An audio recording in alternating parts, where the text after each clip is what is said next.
There are things now afoot walking round in everyone's shoes.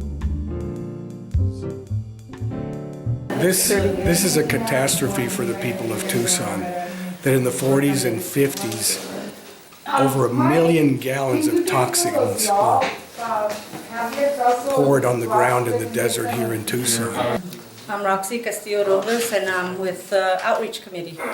I've grown up my whole life, and I still live on the south side. My daughter lives next door. My parents live across the street from in the home that I grew up in. My father has COPD and very limited lung capacity. My mom has spinal problems, and I have been disabled after 22-year career at Superior Court. I started getting very sick. They diagnosed me with lupus SLE, symptomatic lupus SLE, and I had stage 3 kidney disease. I recently found stage 1 precancer, breast cancer, so I have to go every 3 months to get checked for that.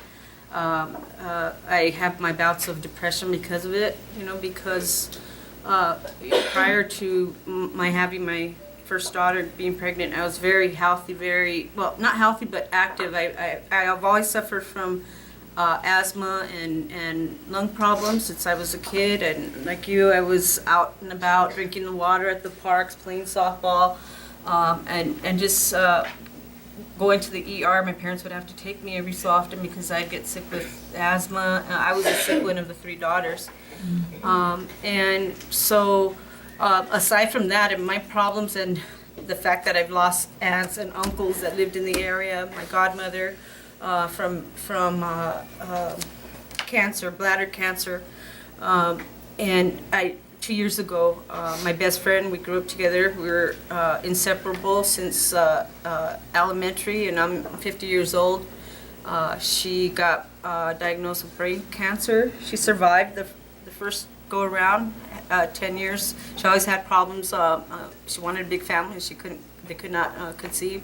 She had her daughter, and 10 years later, the cancer came back and we lost her. In fact, I have her with me everywhere I go, and that's motivated me to get involved. And now, sadly, just a few months ago, we found out that her sister has stage 4 kidney cancer, and so it's been a difficult time. But this is giving me some purpose, and I'm determined to not sit back and complain, but to get involved and to try and get people motivated to get involved as well, so that we can get justice. And thanks to Linda, who brought me in and is teaching me all about all of this. So it's kind of like a ticking time bomb that I feel we're living with, and I'm worried about my daughters now. My oldest is starting to have a lot of symptoms similar to mine when I first got sick. So I'm urging her to get checked, and so it's just and just to look down my street, there's been 4 cancers, 2 of them brain cancers, and these cancers are supposed to be rare cancers. So, back in the 80s, they told us that we weren't in the area of the TC contamination. Then they told us the water was clean and we were safe, so we're all living happily ever after, in our communities, humble, good, hardworking people. And then this comes out about the dioxin, and it's just, it angers me. I'm full of rage over, the people that we've lost that didn't have to die so young, and who are sick and suffering like we are. The medical problems, the costs financially, to us, and our property values, everything. It's a domino effect, and people don't seem to care. No one seems to care. And I firmly believe, and I agree with Linda, this is a case of environmental racism, in that they've covered this up so well, and they don't want to talk about it. So we need to hold people accountable, today, if not for us, but for our grandkids and our great-grandkids. I've spoken a little bit about my struggles, having lived in the south side and grown up there, off of Valencia, 12th Avenue area.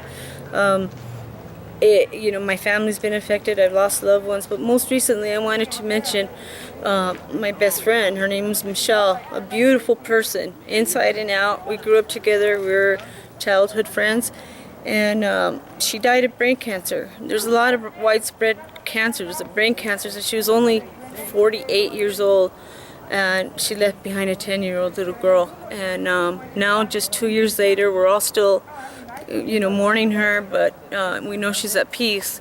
Now it's her sister Melissa Tang, and she's suffering from kidney cancer. And that's what's brought me here to work and to fight for justice for all the loved ones we lost. My godmother, as a child, I loved her so much, and we lost her when the TCE contamination started way back in the 80s, and she was a very, very good member of the community, very involved with the Catholic Church.